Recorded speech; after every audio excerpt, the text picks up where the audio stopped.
What's up, good people, and welcome for another Black Panther Wakanda Forever review here.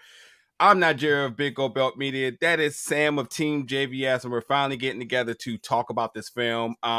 Sam is like my should I say my co-pilot, or maybe I was his co-pilot for the world premiere. So we were both together when that first audience of folks got to see it. And then we got to see it again. So we had a couple of weeks now, I think in total, to kind of really metabolize our feelings, our thoughts. We have numerous reviews across both of our channels. So if you're looking for a non-spoiler review, looking for reactions, all of that is available. All that's in the link below. The links below. But this will be sort of a non-spoiler, but then we're going to actually tackle and dive into things. And then you're wondering, well, why are we doing another one? It's because I think that we've had the most time to kind of really sit back and really take in everything, from the first minute shocks and the emotions to seeing it again, to the things we might have missed from speaking to it with other folks now, because that was the biggest thing. We couldn't talk to it to nobody for about a week. Say nothing to nobody. Gosh. So now we get a chance to talk about it with you all. It is available as of November 11th. The embargo is lifted. So we are going to do half non-spoiler, half spoiler, and get all of our thoughts out for you all for Black Panther Wakanda Forever. So Sam, I'm throwing it to you right away. Now that it's been about 2 weeks now, how do you feel about this film? Give me the whole rundown about it. How do you feel about it? Yeah, I mean, initially for the premiere day, I was kind of like apprehensive about how it was going to go, because there's a lot of like negativity coming off of, the whole COVID situation. How Shuri was going to be as a character. Was she even going to be recasted? All this kind of stuff. I was kind of like, I wanted to go into it just being like, okay, I just want to have a good experience, because Phase 4 to me has been really lackluster outside of Spider-Man. And so I was kind of like, I want to see something different. And I was like, watching this, I was like, oh, wow, that's a lot of weight behind what I just saw right there. Whoa, this isn't just about Chadwick. This is about grief. This is about moving forward, progression. This is about history. Like I was kind of just like thrown off at first. Like I think at the end of the movie, I saw different ranges of people in the theaters, either crying or taking a deep breath or just excited. But for me, I kind of just was like, man, I got to just take a moment. I called you and I was like, man, how you feeling? I was like, I don't really have words right now, because I need to take time to really process it. And then we, like you said, we couldn't talk to anybody else about it. And then watching it a second time, all the grievances, all the worries and the concerns, and then all the, also the emotions behind seeing it the first time were kind of out the way. I was just watching it to try to really just grasp what I saw and enjoy it. And I mean, as much as I enjoyed the experience the first time, I think the second time around, I appreciated it a lot more. I was kind of like, okay, I see what this movie was trying to be, what this movie was, because the hurdle was, Ryan initially wrote it with T'Challa in it. And then, of course, when Chadwick passed, he had to rewrite it all over again, and also put in a very pivotal character to Marvel, which is Namor.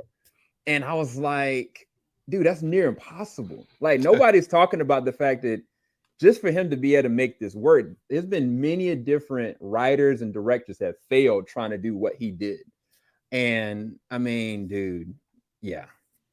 So that's a brilliant point, because, and I'm not going to throw any names out there, and I'm not going to compare sort of folks' circumstances, but let's just say for grieving purposes, there have been folks attached to projects who have had to step away because they just couldn't do it. And thus, that vision and the sort of the architecture of what they were trying to construct never initially came to light. Not for all of them.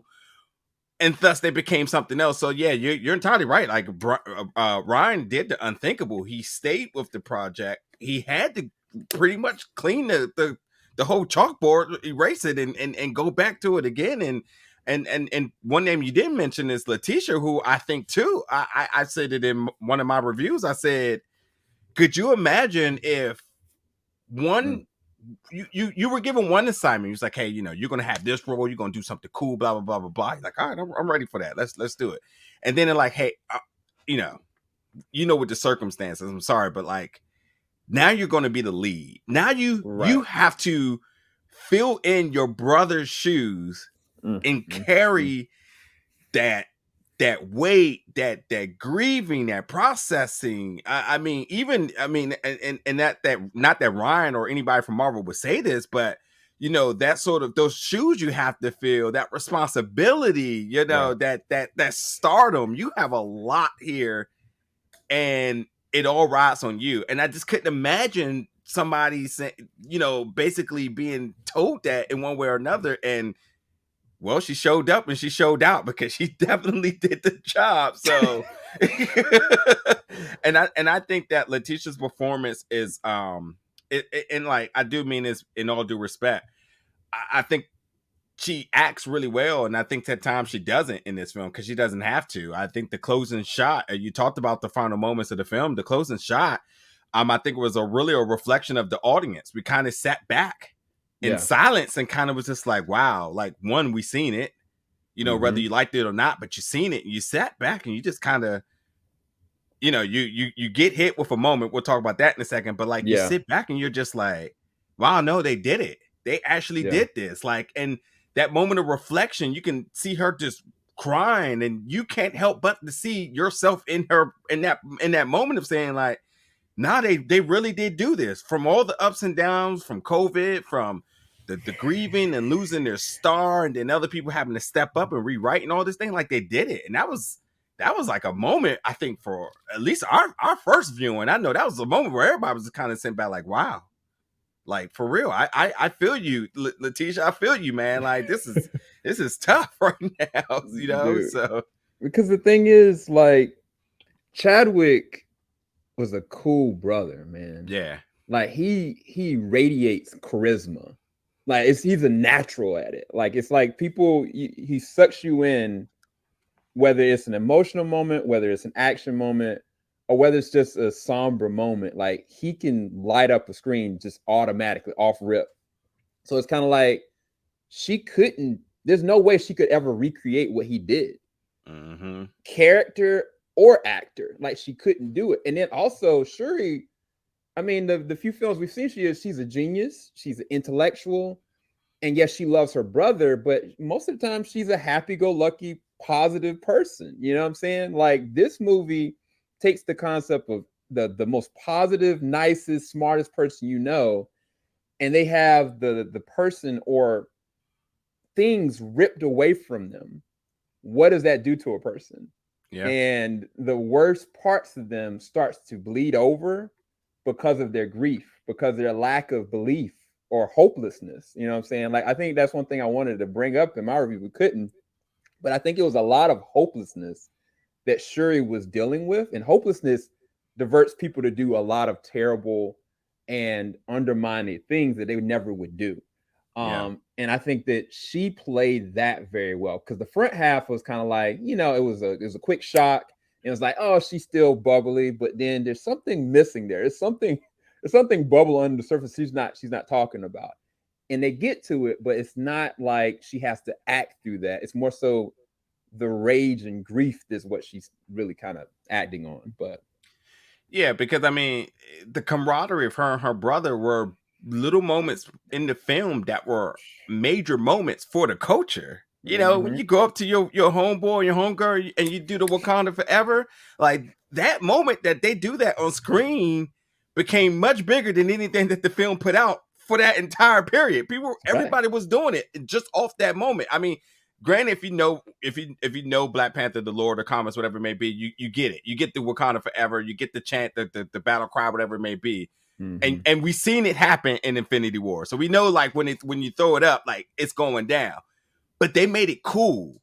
Right. They ingrained it into the culture that when you see your homeboy, you see your homegirl, you throw it up, and like understanding that those scenes where we knew they were going to run into each other, they were going to have that brother sister moment, and it was going to be that, and understanding that not only the character but the person realizes that these set pieces are reminiscing to moments that she did that. So you Right. are going to see moments of like where she appears to be in the shell Yeah. because she understands what the professionalism of being an actor is, but it's hard not to think that she ain't thinking the same thing that we're thinking. It's impossible. I think the whole cast probably had to deal with the same thing. Because to be honest, when I think about it, going back, even watching the second time, I only remember them throwing this up twice in the movie. They only said Wakanda Forever once.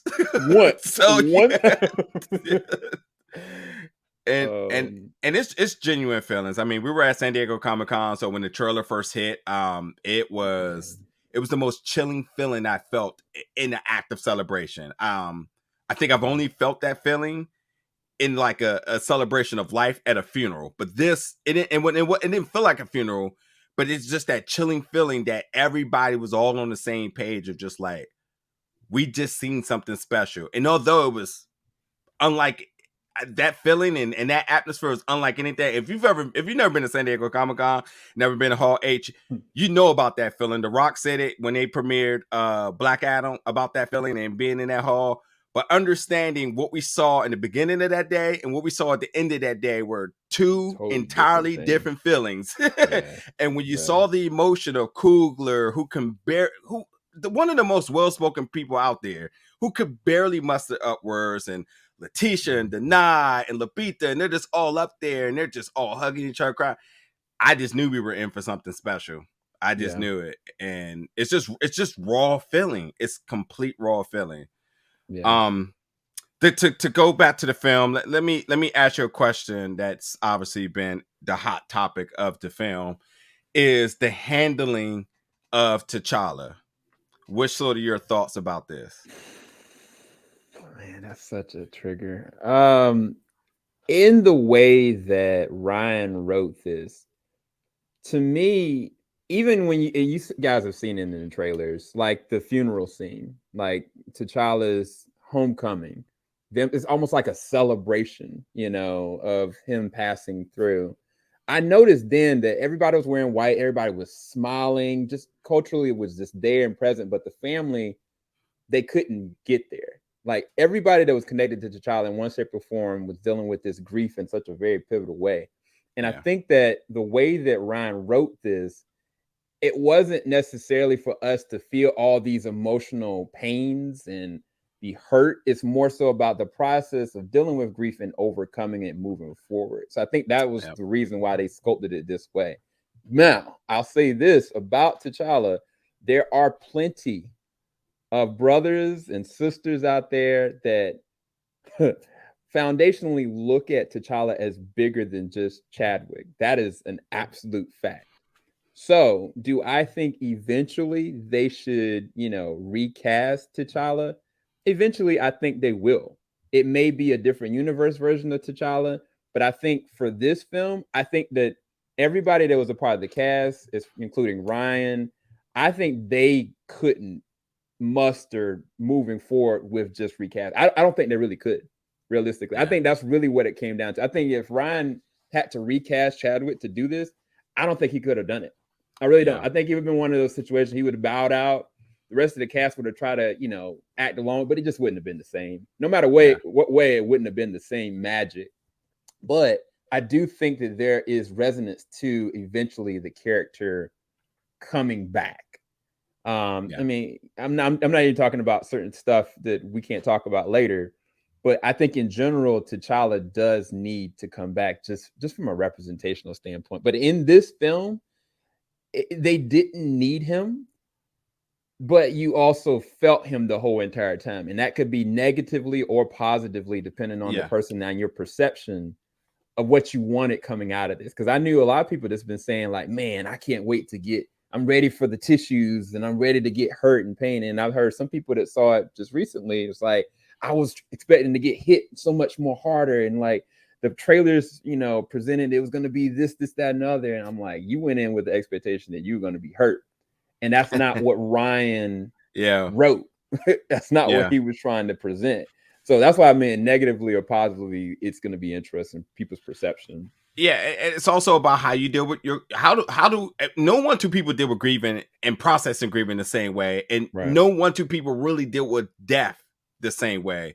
where Facts. you have folks that look at death as a loss, and you have look at folks that look at death as a celebration. And you did get a mixture of both of that in the beginning of this film. I'll just quickly say that, I mean, come on now, y'all. If you lost somebody that was really close and tight with you, and you had a moment and an opportunity to honor them, would you not? Like, Right. like let's be honest now, would you not do it? And they took the opportunity to honor their brother, Yeah. but to also tell a story. And I know people are just so hell-bent on recast, but they seem to figure out a way to please everybody.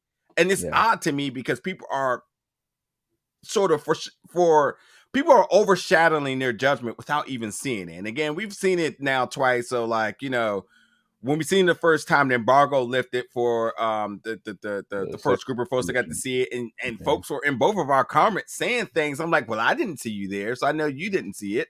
So I just know you're just saying silly stuff just to say it. Sit back and watch. You have to understand. This is my gripe right here. If you don't think that Chadwick family was sitting right there and wanting to make sure that this was handled properly, you got to be kidding me. When you think about how things are done, you know you have to say, okay, I have to trust Ryan because, you know, they're Bond. They did the first one, and he was affected just as much as anybody in the family was. But you don't think when they got to that final cut that his wife, that his brother wasn't sitting there saying, you know what, this makes us feel good. And the reason why I can say something like that, because we're in an era now where everybody has something to say. When Whitney Houston has a biopic, everybody has something to say. Everybody. Who was it? It was somebody else that had another biopic, and this the families were colliding, and everybody got everything to say. Understand that we're in an era now where anybody can get on Twitter.com, type a couple of tweets, and say, I don't like that. Let's not. Mike Tyson. King Richard last year. Yep, bingo. Mike Tyson on Hulu. He didn't like that. He came out and said it. So understand that if his wife and his family did not like how this was done, we would have heard something by now. Because, you know, before even we seen it, they seen it 3 to 4 times already. Fact. So, like, let's come up with our own opinions now about, oh, I don't like how they handle it, and accept for what it is. Period. Yeah. If you don't like it, that's fine. But don't be basing like your way is law. Because I've had somebody telling me like, oh, Marvel just paying you to just, you know, say what they say, and, you know, all that hoopla. You know the deal. You know the deal. We're apparently employed by Disney, but not getting checks. Look, hear me, and I'll say this on record. At the end of the day, it's a business. Make no mistake, we're not refuting that. But if Ryan is as close to them and the family as they were, I mean, this is the thing I'll say like this. I'll switch it up. Let's take what happened with Rise of Skywalker with the absence of Carrie Fisher. Look how that got done. Look how that went. And then compare it to this. It's a completely different thing. I mean, technically, Christopher Nolan had to do the same exact thing with The Dark Knight Rises, you know? But that was different because they had a front-end villain that's supposed to be a secondary villain, not the lead. That's like Christian Bale passing and then them figuring like, oh, well, I don't know if I can do this. And people saying I might quit. I don't know if I can, you know. So I think all those things were in the balance. Now, how Kevin handled it, that I don't speak for that. I gotta think that. So I gotta think. I have to think that Kevin just was hands off. I think he had to. I think he let Ryan make that decision. Yeah, you have to, because Ryan not only has a huge responsibility to the family, to the moviegoers, to the story, but also to the culture. And I think a couple of those things aren't things that Kevin can actually sign off on. You say, hey, how do you tell a multicultural movie without your star? I just don't know. I mean, sure, he probably got some say in signing off on some things, but I just don't see him coming in and putting his fingerprints on something that we clearly see as a Ryan Coogler project. Yeah, through thick and thin, his fingerprint is all over. It feels like a Ryan Coogler project. And again, I just can't. I feel like I can sleep at night thinking that his family definitely was very much aware from the beginning to the end of how it was going to be handled, because of course they want to know how their husband, brother, family member, how they being, the tribute and the handling of it, like, and quite frankly, to be honest, they certainly got a check, because so it's just odd. Anyway, let's we're at 20 minutes now, folks. So we talked a little bit about some stuff and whatnot, but let's get into the spoiler stuff. Let's get right into the nitty gritty. So, folks, if you have not seen the film by now, please come back and join in on the conversation as we talk about the stuff that y'all really want to talk about. Sam, I've been wanting. Go ahead. Yeah, no. I was just gonna say, before we start the spoiler trend, do note I enjoyed the film. I actually enjoyed it a lot more the second time around, and there's a lot of things I want to talk about. I'm not saying it's a perfect movie, but it's been this phase, man. It's been such a wash. This was a breath of fresh air for a lot of different reasons that I guess we're going to get into. So. Yeah, I want to get into, let's go to the end of the movie here. So we seen it the first time and we chatted quickly afterwards. So, and folks, I'm talking about the end credit scene, and I think we both sort of agreed that it felt like there was potential for a secondary end credit. Now I've seen it twice. We still haven't seen a secondary end credit scene. We're going to both go actually to see the film, and maybe it happens then, maybe it doesn't. We don't know. But with that in mind, what's your thoughts about the end credit scene that we have? Break it all down. And do you think that it still is in service or in need of service of another end credit scene? Yeah, it's interesting. This is one of the first, how do I put it? This felt like this end credit scene was pivotal to the whole entire story and the theme. It wasn't just like if this wasn't an end credit and it was just the end of the movie. Yep. Like, it feels like he just like cop here. Okay, this is it. I understand how they did. It's almost like the hidden gem that was literally hidden, and that's why they did it that way. But no, this whole entire time, man, Shuri was just distraught. Her mom was trying to tell her something early on when Namor showed up. She was trying to have her burn her veil to be able to move forward. She didn't believe it. She couldn't move forward. The crazier thing is that, M'Baku made a lot of good decisions for the betterment of everybody. Yeah. But, Shuri was like, yeah, I'm not showing up. I got something else to do. And M'Baku was like, all right, bet. I'm challenging for the kingdom. Don't know what that means, but Shuri is now, in Haiti and seeing Lupita's character, and it was Nakia, and I was like, okay, that's beautiful. But then all of a sudden it cuts back to it, and like she brings out this little boy, and I was like, oh man, it was when everybody said the same thing. I was sitting next to Keaton, next to me, and Keaton all of a sudden he just started to weep. I was like, oh, it's okay, bro. It's gonna be okay. But no, for real, it was a very empowering thing that she needed. Like, Shuri needed to have not only let go, but see like there is still hope. You know what I'm saying? Even though she's damaged, like, okay, my brother is still with us. Let me jump in there really quick, because Queen Ramonda, you remember that what I feel is the best scene in the entire film, when she talks about she lost everything. Yeah. This right here was that reminder. Remember, she saw her mother again. This was that reminder that no, I know you feel like you lost everything because you wanted to burn the world down, but now you realize you do have a purpose to live now. Right. You got a little brother here. Right.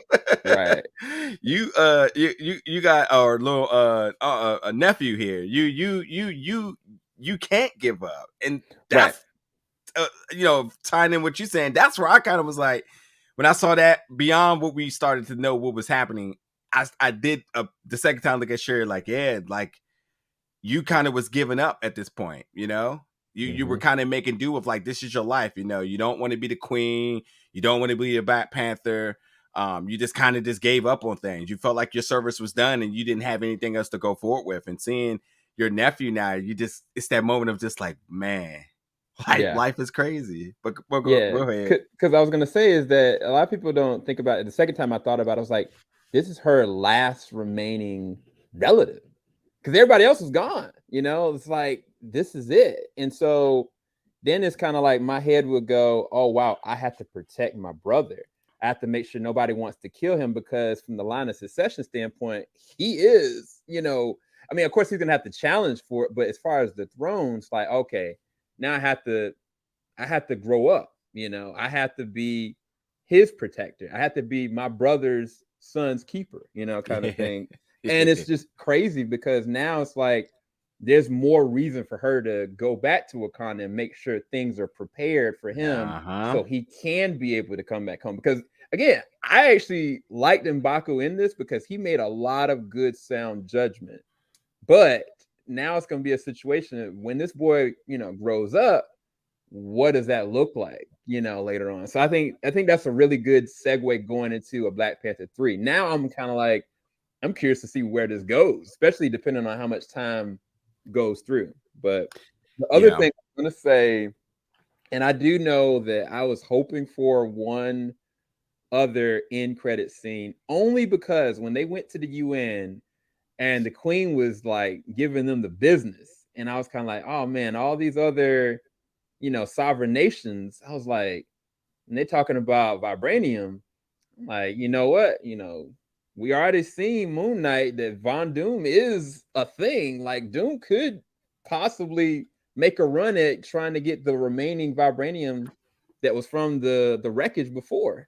But I mean, that's what I was thinking that they might, just to tie in something for Marvel's sake, because in this movie, this was really just a standout. There wasn't any other Marvel tie-ins at all.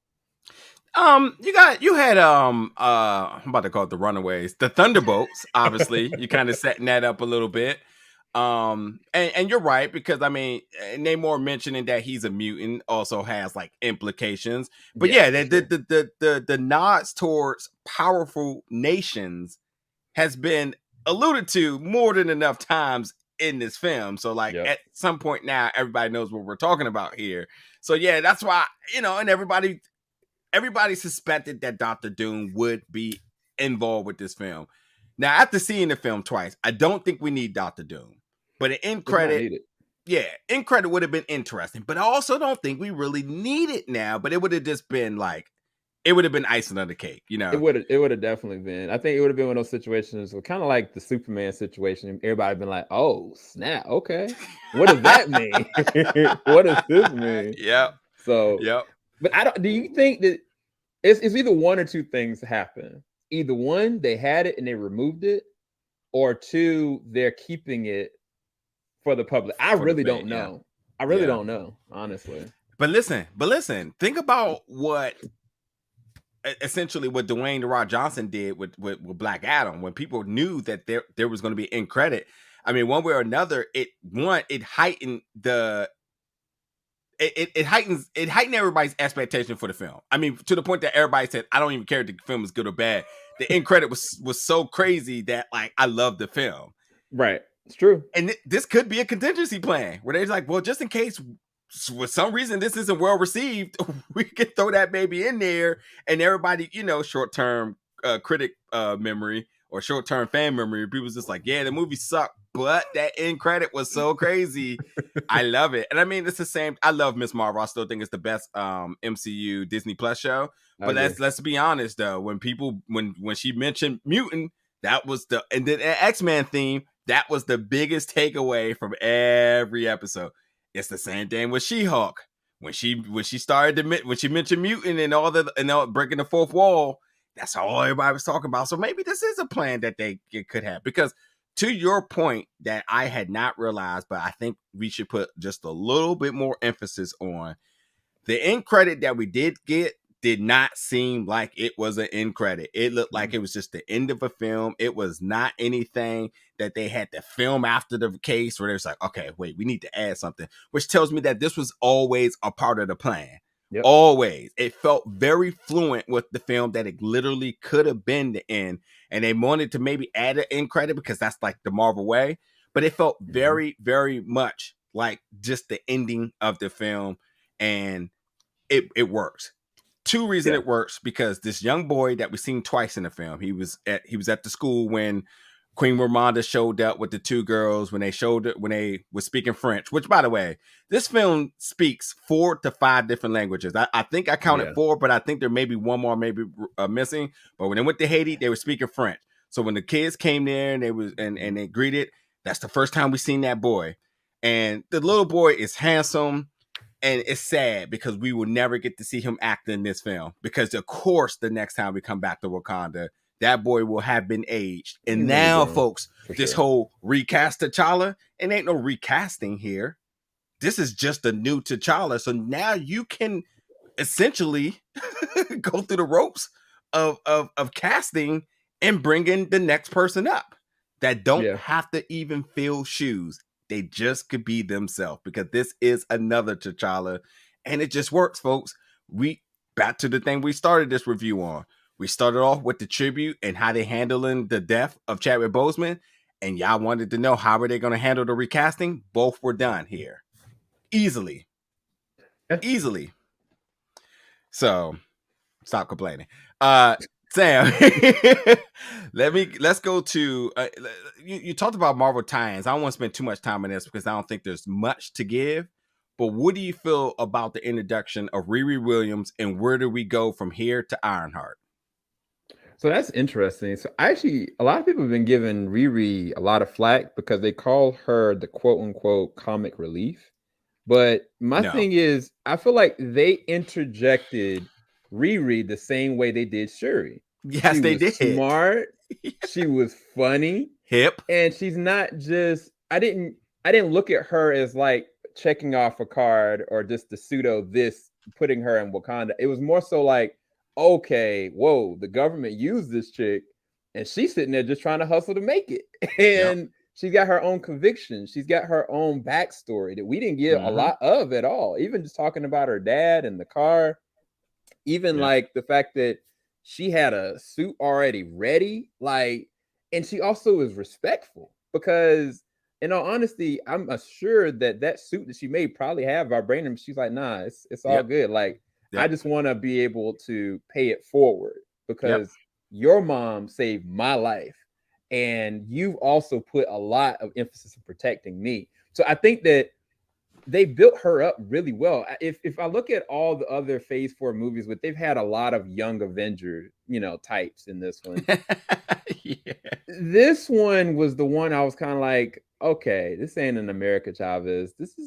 I like how they handle this. I was like, I want to see more of her. I want to see her in Armor Wars. I want to see her in her show. Like, I want to see where they take her character.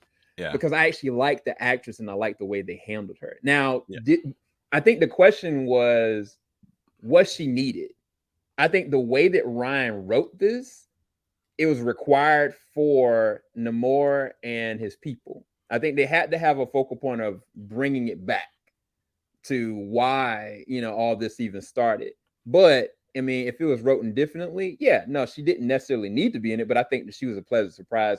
And I liked her in, especially in the first half. The first half of her and Okoye, that whole ashy forehead, I was cracking up. But I think they did a really good job with Riri in this one. Yeah, a great point. Riri does kind of get introduced as Shuri, but there's differences, and I think the differences is that you can say skill set, power set, whatever you want to be, that they're essentially the same. We'll leave it at that. But understand that like one is handicapped here because of sort of that obstacle of grieving of Shuri. That's why she's sort of absent to the level of intelligence that we know her to be. So Riri coming in and kind of like rejuvenating her, essentially, kind of like, hey, and they having that moment like, oh yeah. And I love that because I think that's very true to anybody who's ever been through anything. You get with your friends and your friends kind of like get you going. It's that little bit of energizer giving you life, because maybe there was a moment of depression, a word we haven't said today, but why is it hard to not look at Shuri and say she was depressed? Right. And lost your mother, lost your brother, your nation's under attack. And like to get somebody like Riri who looks up to you and knows what you're capable of, and you look at her and like, yeah, that actually reminds me of myself. it's sort of it's definitely not a comedic release, but it is sort of an emotional release for the character, because that person kind of helps her restabilizes to go forward.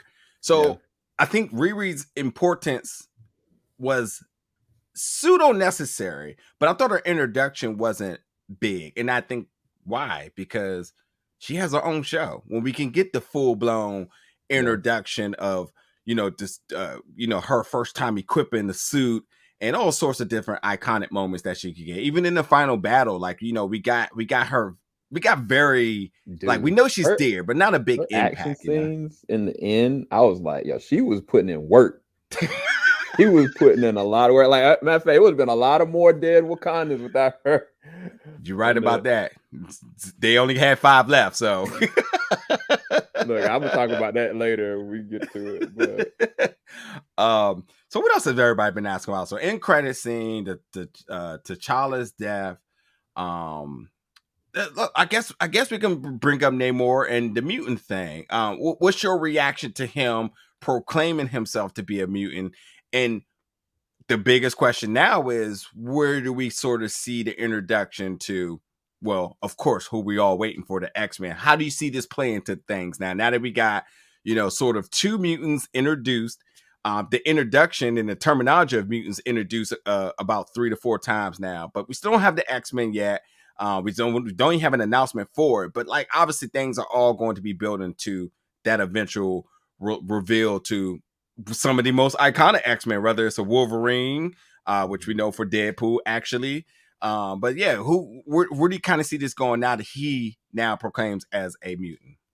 Yeah, I thought it was actually really dope, because I know that, from a comic book standpoint, the first technical mutant was, of course, Apocalypse, but the first identified mutant, was Namor. And so I thought that was really dope that they went for it, and that Kevin allowed Ryan to introduce technically the first proclaimedly found mutant. Now, the fact that Namor was dope in this was icing on the cake, but I'm curious to see where this goes, because it's kind of like, you got 500 years this man's basically been on Earth.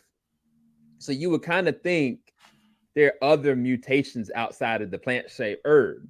Now, I said this a long time ago, and I think I talked to Lucas about it. I think that what happened with the X-Men or any other people that are mutants, that Professor Xavier's probably put a shroud over people's minds of certain events or certain things, because there's no way they wouldn't be, because that's the only thing that makes sense to me. There's no way you can have a whole group of people. You can have a Wolverine here alive and nobody knows. There's no way, so I'm thinking that Professor Xavier has kind of put a shroud on everyone. Now, how they reveal that, what that looks like, is going to be very interesting for 616, because, we did in Doctor Strange. It's kind of like, oh, okay, this is a different universe. That's how they handled it. But what does this look like for this universe? So it adds an extra layer of mystery to it. I hope they take care with it, because now that people are expecting mutants, you got to make sure it makes sense. You got to make it make sense. I was going to ask you, though, about Valentina in this one, because Valentina was in this. I think, honestly, because she was in this, I was expecting that end credit, because it didn't really. I was kind of like, I understand Martin Freeman's character, because wait, hold on. Ross, is he Thunderbolt Ross's son? No. You know what? I got to be virtual. I'm about to look it up. But every time they bring up Ross, that's the first thing I think about is it. But obviously they still got to work on the casting there, and maybe that's why they're going as old as Dang. Yeah, let's look at this up. Let me look this up real quick. But anyway, I mean, like, yeah, at some point, introducing Valentina is just the idea of just how pushing that somewhere. It was just weird her being in this. I was kind of like, she kind of feels out of place outside of her relationship with him, and I was kind of like, well, where are they taking her with this? It just kind of felt left field. I was kind of like, that's why I was thinking for an end credit scene. Because then I was like, oh, okay, she's got tabs on this other sovereign nation kind of thing. But yeah. And that's what I was saying. Maybe that's why they want to go older with Harrison Ford because of that. But let's find out right now because if it's there is. Martin Freeman is Everett Ross, but I don't remember because I know. Okay, so he got a daughter, Betty Ross. I don't know if he's got a son. It's just weird. Yeah, Betty from The Hawk. Yeah, quickly forgot about that real quick. Yeah, looking up Everett right now. Let me see. I don't really know. Let's see. He was tasked by Thaddeus Ross. No, they don't say any relations. They just say they all in the government together. No, that's real suspect, bro. Even matter of fact, he was married to her, and that was another thing. I was kind of like, that's weird. They were married before. Yeah, she definitely dropped that dive, just like, all right. And he definitely was like, oh, my wife's calling. You gotta get out the car. Let me see. Yeah, no, I'm just looking. I do not see anything that says they are. You watch. They're gonna do some craziness with that. Good point, though. They could actually do something out of the blue, you know. What else? All right, so what else spoiler wise should we hit on real quick? Trying to think what else everybody else has been kind of nicking on. If not, what's some of your highlights of the film, whether it's acting, performances, characters, or just moments of the film, full blown spoilers that this really was, worth noting right now. Yeah, this is one of those times where like I just can't believe how they tackled everybody's different form of grief. Because Angela, bro, she ate up scenes, man. Like there were times where she was like the strongest mother you could ever see, and how she's handling her people while also processing her grief. And then the moment that Shuri got kidnapped, and that moment with Okoye, I think that was the strongest scene in this because Okoye pleaded with her, like, look, let me die for my country. And I was kind of like, the queen was like, you know what? You're done. Like you lost. You think you lost something? This. And like that was such a strong performance. But it was the subtle moments for me. It was these beautiful moments where when M'Baku went to Shuri at the funeral site and he was like, what does your heart say? What is your heart telling you? And she was like, my heart is in the ground right now. I don't got nothing left, to the moment that we've been waiting to talk about. I've been waiting to talk about your boy Killmonger.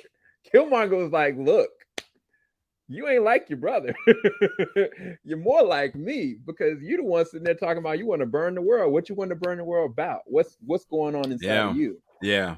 And like, he was like, don't disrespect your mom. Your mother decided to sacrifice her life for this girl. But why are you doing this? Kind of thing. And it was like those moments. And even when she had that other moment with M'Baku, and M'Baku was like, look, bro, they are saying that if we get into direct, contact with them, this is gonna a long-lasting war. I don't want that for us. I don't want that for our people. And I think this is where I loved Letitia's acting in this one. She was like, I don't care. I want him dead. And I was like, that is selfish. Like, you're about to lose a lot of people. Now, I have a gripe with that. I'll talk about it later. But moments like that is where I find like a lot of Marvel movies recently have not been doing that. They've just been trading that off for comedy. They've been trading it off for kind of fluff, ultimately. Some of the shows have been hitting those little marks at times, but this is one of those ones I was like, there's weight and value to each one of these small little interactions. And we haven't even really talked about Namor and his convictions. Like what Namor saw, he was like, look, bro, I seen what y'all about. I seen what y'all about. Like, they're gonna come for y'all next, and the time is gonna come, And he was menacing as much as I was like, you know what, Ryan, you are 2 for 2 on your villains. Like, you gave us Killmonger with 2018 Black Panther, and with this one, like, he's just a great villain, bro. Yeah, because he's not a villain.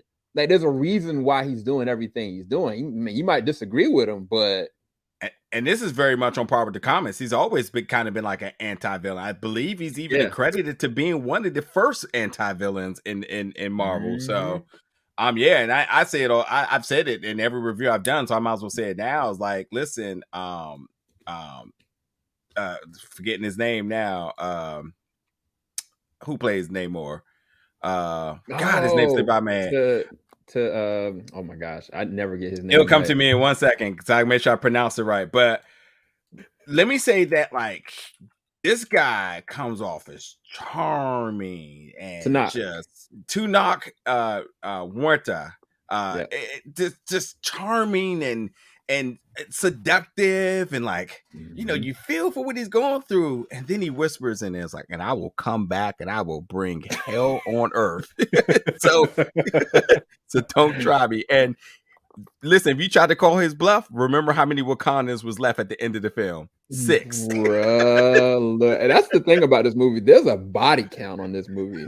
Bro, there was so much. I was like, I said something to somebody. I was like, yeah, you know, Infinity War, a lot of people got poofed away, but there's a lot of people that died in this joint. Like, bodies everywhere. Wakanda specifically, bro, they took L's. I mean, they drowned the Wakandans.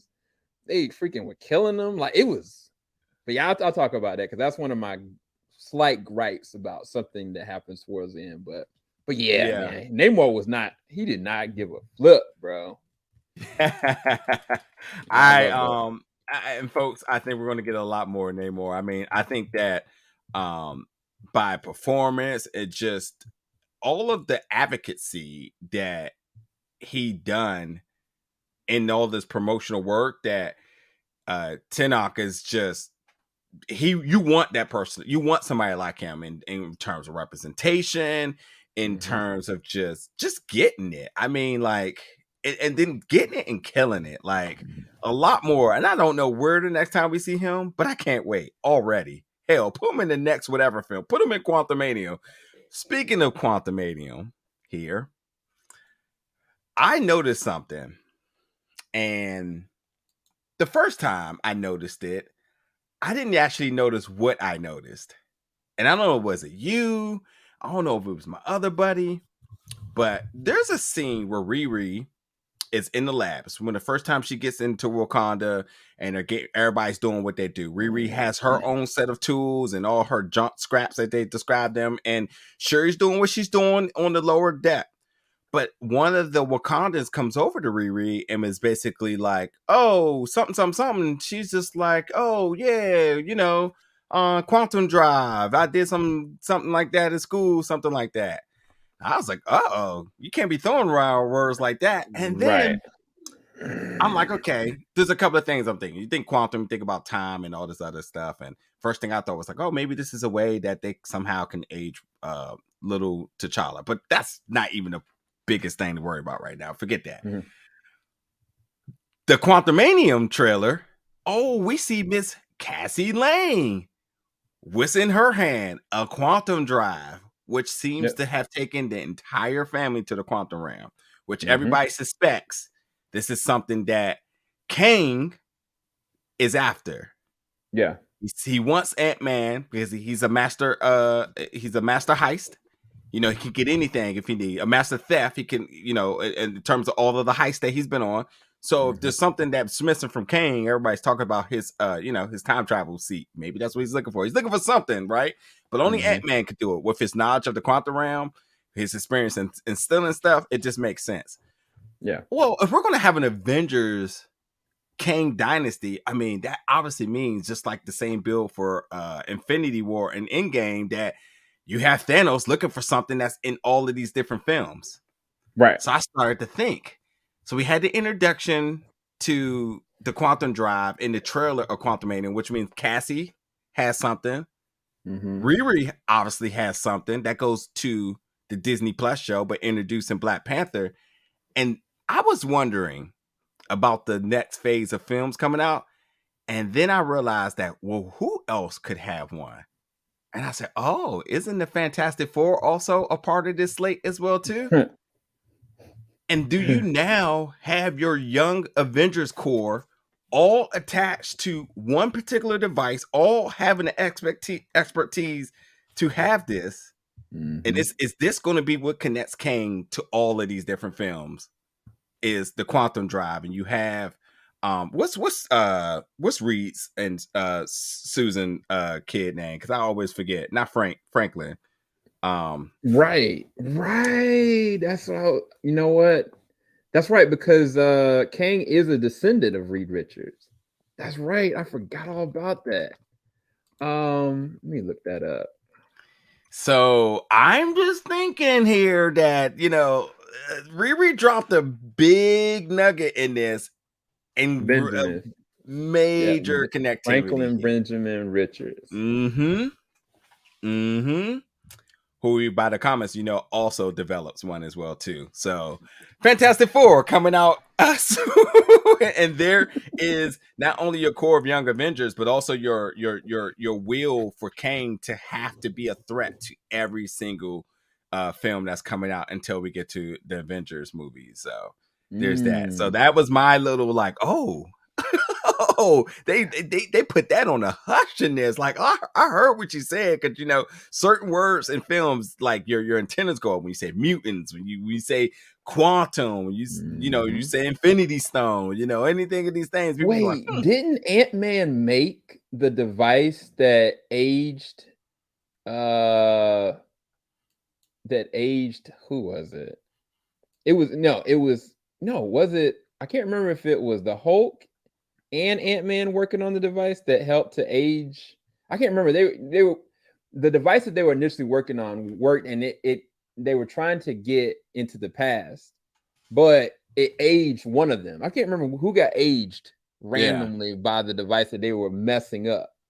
You talking about when they were doing the practicing in there? No, it was who was that just kept going through? Wasn't it Ant-Man? Did we get baby Ant-Man? Yeah, it was Ant-Man. He was the one that they were messing with. It was the Hulk and Iron Man sending Ant-Man in there to do the work. Yeah. So this may have been a long time coming, because this isn't the first time he's gone to that place. And so, you know what? That's crazy. I can't believe you brought that up, because it's got to be for the chair. Because if he get the chair, most likely he's just going to kill all other versions of himself and then take everything. Like, the chair would make the most sense, because then it's like, oh wow, now I have a fast route to kill everybody, not subdue them, kill them, and I'll be the one Rick. I'm just joking. And just take over everything. That's crazy. Yep. That's crazy. That is it. That's an interesting implication. So that's my last bit of possibilities. Is there anything else you want to cover before we wrap it up? Yeah. So the thing was that at the end of the film, when we don't know if M'Baku is going to be designated king of Wakanda, because if she's not going to be there to challenge, because you remember when she was coming through, they said, okay, well, the queen is not here. No, not the queen. The princess is not here. Not the queen. Yep. Because it was Namor was like, you're the queen now. And she was like, man, I'm going to kill you. But she didn't show. So that means I think that everybody's going to look to him being the king, right? Yeah. Enough pro wrestling in my life to know that, listen, if you don't show up to a match, you're disqualified. So I think that's going to be the thing. And the other part about it was, if she had showed up, I actually would have been pissed, because I was upset about the fact that she decided to go to war with Namor based on her emotional reaction. And a lot of Wakandans died. And M'Baku warned her. Like, it was like, this is not gonna, I don't want this for us. I don't want us to be in this forever war. And she didn't care. And I wanted at the end of it to her to feel the ramifications and the weight of what she did. And I think that instead of her even thinking about that, she first needed to deal with the loss of her brother, which is cool. Yeah. But if she would have shown back up for Challenge Day and just took on being the queen, I would have been pissed, because I was like, you haven't taken responsibility for the loss of life that's happened from your decision with that. Because the first time I watched, I was like, I can't believe they didn't address that. But then I was like, okay, she needed to be able to deal with why the source of her pain, the source of her grief, the source of her wanting to do what she did, which has started with, the passing of T'Challa. So I was like, okay, I'll give her a pass because I understand that you need to first be like, it's kind of like if you lose a family member and it's just you already hurt, then Yeah. you lose them on top of that, on top of that, on top of that, like 2 or 3 more times, you just become numb to it. You become cold and desolate. And you never officially really healed from the beginning. It's just compounding now. Yeah. So I think that I need a moment later on if they make a third one for her to be like, realizing not only she had to take responsibility for now her brother and helping him, but also, or her nephew, but also like the responsibility of her people, because like Yeah. she did a lot to try to save people, but a lot of it was really off of these selfish ambition things. And there was a lot of people that died, man. I mean, I think you're talking about the dilemma in the next Black Panther movie is that like she ran away from the people when they needed her most. And yeah, sure, she can say like, she didn't feel qualified and she caused enough hurt and she thought this was the best way. And listen, the one thing I was gonna say earlier is that Nakia also ran because it was too much for her, but she also had a plan. And Right. if this somehow becomes like a thing that they just all get on the same page with, for saying Nakia came because she had to honor T'Challa's wishes and Wishes. saying, "I Yeah. need you to keep our son on the low, and I want you to celebrate me in your fashion off the grid." And this is why maybe Nakia says, "Listen, this is why you need to come because not only do you have a nephew, but maybe I can help you process the things in a better way than you've been having to do so." Remember, Queen Ramonda was telling her, "You gotta do it this way, blah blah blah blah," and every single time she threw something at her, she's like, "I don't want to do it that way." So, it could just be that. I mean, every single thing that they say in Wakanda tradition, she hasn't been for. Even the burial of taking the herb, she just did not want to do it that way. Right. So, by default, her not coming, that should make M'Baku king. But also, I think M'Baku, because of the things you've been saying, has been getting it right. I think he easily gets the folks to rally behind him. I think he easily rebuilds the country when they come back. And I also think what happens here now is that this gap, or whenever it's going to be, if the kid is 6 years old, because that's how long the kid's been gone, so he's 6. Yeah. Let's say you add another 5 to 10 years to that, you make him 12. And I mean, let's see, Riri's 19 in the film. That makes Shuri older than her. Yep. Um, yeah, he still probably needs just a little bit more. But at the same end of the day, like if he does want to challenge for the throne, he has to, on paper, he has to look competitive. And I think that like we need that believable factor because right now the math ain't mathing. But I think that's sort of the conflict here of Yeah. M'Baku getting the people behind him, strengthening Wakanda, unlike we've seen before. Mhm. And then little T'Challa having to come back, and because he's the rightful heir to the throne, and this tell me this doesn't sound like a lot of things we've been watching recently. Yeah, a lot of Game of Thrones here. But Oh man. I think the one thing to really also consider here. Oh, also really quickly, cameo in the back of the challenge for the throne. UFC champion Kamaru Usman was back there for a quick second. Yeah, I was like, oh, they really got some champions back Oh here. snap.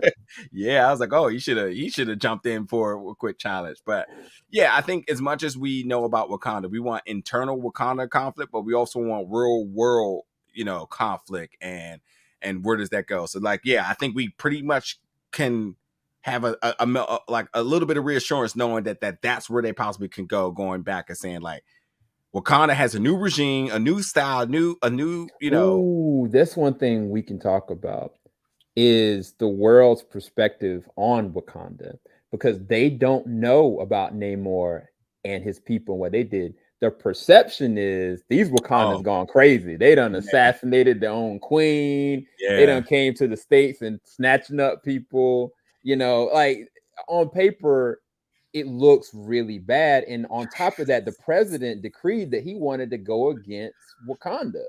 So I don't know what that means. But I'm curious to see how M'Baku would, because at this point now we've had T'Challa's perspective on it. We've had the Queen's perspective on how to handle it, but how would M'Baku, come to a point where the president's like, yeah, no, y'all gotta get with it, kind of thing. I don't know.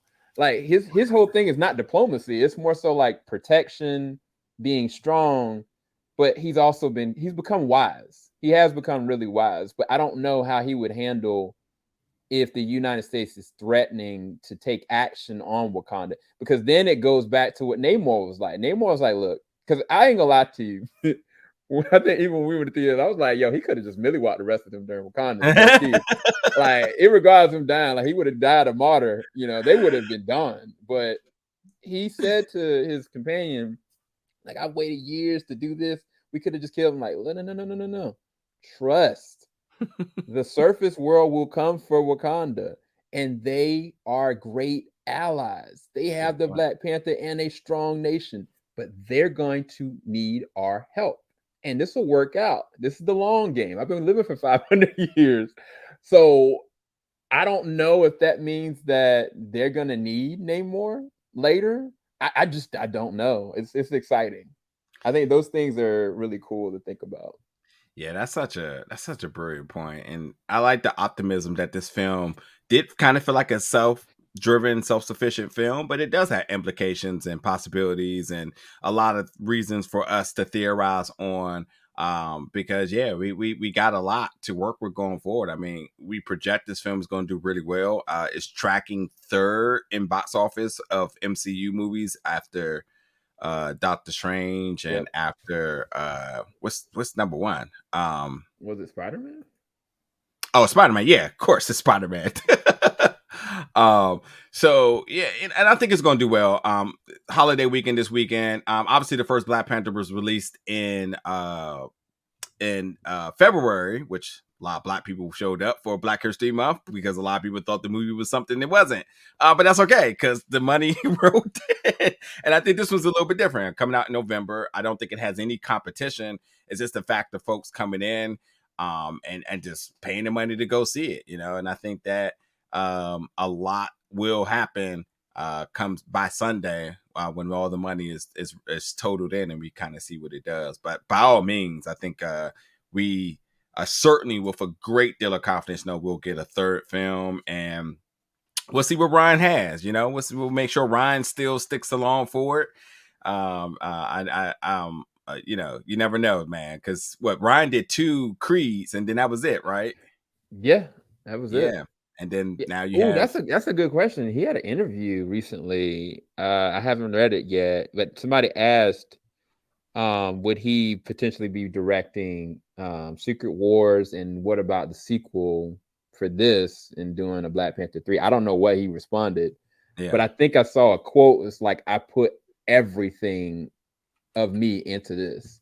So he's gonna need some time. It would be interesting him directing Secret Wars, but I don't know. Brother's probably hurting right now. He probably needs just a moment. Yeah, and they've been nonstop press tours all over the world. So, bruh, they've been gunning. Well, I think we done cover everything. Anything else you want to say or do before we roll? I'll just say that any of you guys that haven't seen the movie and is watching up until this point, go and see it for yourself.